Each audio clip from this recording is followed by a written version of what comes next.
Assalamualaikum warahmatullahi wabarakatuh. Ketemu lagi bersama channel Hamdan21. Kali ini saya ingin membahas tentang bunga paku-pakuan yang sekarang ini lagi viral, yang diburu oleh masyarakat khususnya di Benar Meriah. Nah, ini dia. Biasanya hidup di pohon peti atau lamturus seperti ini.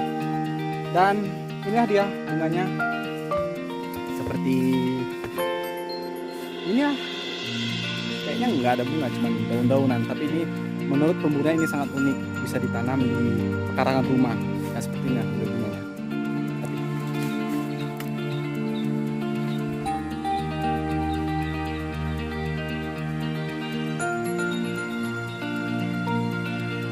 Satu lagi, ini dia jenis bunga seperti yang tadi, tapi agak sedikit berbeda. Ini jenisnya. Tuh.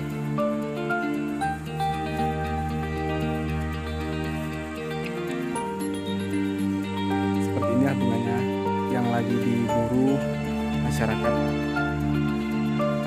belakangan ini, yang lagi viral, bahkan dibawa dari hutan ataupun kebun sampai berterus. Saya nggak tahu itu dibawa kemana, apa fungsinya bunga ini. Jadi inilah dia. Oke, ini hanya sekedar hiburan dan saya tidak akan mengambil bunga ini, biarkan hidup sendiri. Oke, itu aja. Mungkin ada yang minat, silahkan hubungi pemilik kebunnya, karena saya di sini hanya ongkosan mengutip saja. Itu saja, lupa subscribe di bawah dan share, komen. Oke. Assalamualaikum.